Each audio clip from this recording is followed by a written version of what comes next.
Hello everyone. This video is about the accrued interest on maturity function in Excel.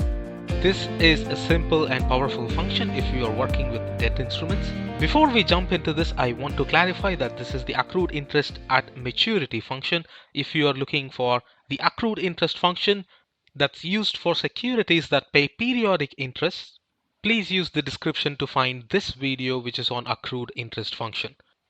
The main difference between the accrued interest function and the accrued interest at maturity function is that the accrued interest function is used for securities that pay out interest periodically, whereas the accrued interest at maturity function is used for securities that pay out interest only at the end of the term or the maturity of the particular security.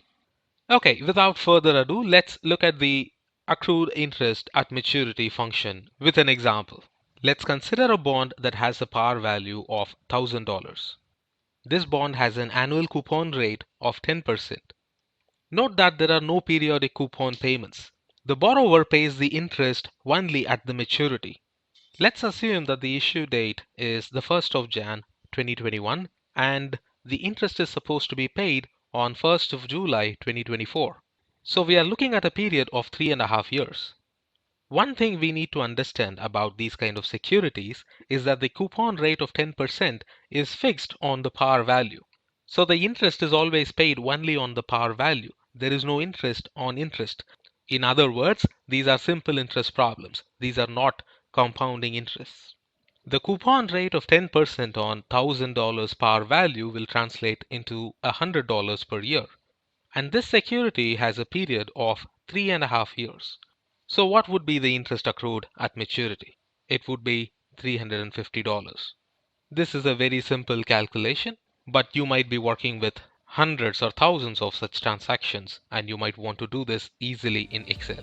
So let's look at the same example using Excel. So we enter an equal to sign ACCRINTM, which is the function for accrued interest at maturity. The first input for the function is the issue date. Then we hit a comma and we provide the settlement date. The settlement date for these securities is nothing but the maturity date. You add a comma and input the interest rate or the coupon rate. This would be the annual interest rate. And last but not least, you provide the par value. Close the bracket and hit enter. You will get the result. Excel by default assumes a 30-day 360-day basis, meaning it assumes that a month has 30 days and a year has 360 days. This is a standard assumption that is used in many finance problems, and it is an optional argument for this function. So the user can specify the basis that needs to be considered. If they want Excel to consider a 30-day 360-day basis, then they can pass 0 as the value for this optional argument.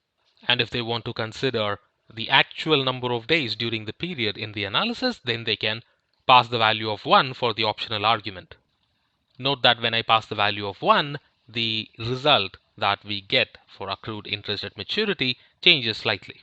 I hope you found this video useful. Use the comment section to ask any questions that you have. And if you are new to the FinPanda Academy channel, don't forget to subscribe. Thanks for watching.